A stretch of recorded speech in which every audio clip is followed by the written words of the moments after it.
Hello বন্ধুরা, আবারও একটা নতুন রেসিপি নিয়ে চলে এসেছি। কে কে আমার মতো চিকেন খেতে খুব ভালোবাসো? দেখো, আমি চিকেন দিয়ে নানান ধরনের রেসিপি মাঝে মাঝে তৈরি করি। প্রথমেই আমি নিয়ে নিচ্ছি বেশ বড় বড় সাইজের চিকেন ব্রেস্ট পিস নিয়েছি। তো সেগুলোতে আমি কাট লাগিয়ে দিচ্ছি যাতে মশলাগুলো খুব ভালো করে ঢোকে। এবার দেখো, আমি গণেশ ছোলার ছাতু নিয়েছি, তাতে আমি হলুদ, পেঁয়াজ বাটা, একটু মিঠা আতর আর গরম মশলা গুঁড়ো, আর অবশ্যই তোমরা দুধের মধ্যে একটু সামান্য দুধ নিয়ে সেটা অর্গানিক যে ফুড কালারগুলো পাওয়া যায় সেটা গুলে আমি দিয়ে দিচ্ছি। এবার আমি দিয়ে দিলাম পাতিলেবুর রস। এখন দিচ্ছি লঙ্কার গুঁড়ো আর কাজু আর আমন্ড বাদামের পেস্ট। দেখো, এবার সব উপকরণগুলো খুব ভালোভাবে মিশিয়ে নিচ্ছি। একটা মশলা তৈরি করে নিলাম। তো এবার আমি সেই মশলাটা দিয়ে মাংসটা ভালো করে, মাংসের পিসগুলো ম্যারিনেশন করব। তো তোমরা যদি চাও অনেকক্ষণ একটু ম্যারিনেশন করে রেখে দিতে পারো, প্রায় 6 ঘন্টার মতো আমি রেখেছি।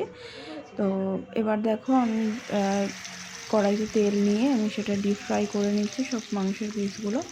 খুব সুন্দর, কিন্তু দুদিকেই একদম উল্টে পাল্টে ভাজা করে নিতে হবে একদম খুব সুন্দরভাবে, যতক্ষণ না ব্রাউন না হচ্ছে।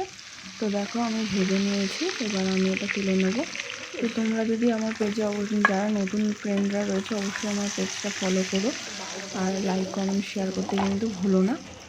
সো দেখো, আমি সেই ফ্রাই করা তেলেই কিন্তু আমি মশলাটা, বাদবাকি যে মশলাটা উপকরণটা থাকবে সেটা আমি দিয়ে দিচ্ছি। এবার আমি তাতে মাংসের পিসগুলো দিয়ে সেটা আমি এই মশলাটা কষিয়ে নিয়ে একটু কিছুক্ষণ পর আমি জল দিয়ে দিচ্ছি, সামান্য পরিমাণ জল দিয়ে।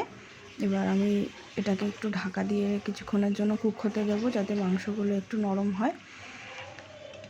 আর অবশ্যই কম ফ্লেমে ওটা ঢাকা দিয়ে 15-20 মিনিটের জন্য কুক করতে হবে, যাতে চিকেনগুলো খুব ভালো কুক হয়ে যায়। দেখো, আমি এবার এটা রেডি হয়ে গেছে। আমি সামান্য ঘি ছড়িয়ে এটা সার্ভ করছি। তো অবশ্যই রান্নাটা ভালো লাগলে লাইক কমেন্ট অ্যান্ড শেয়ার করো। টাটা।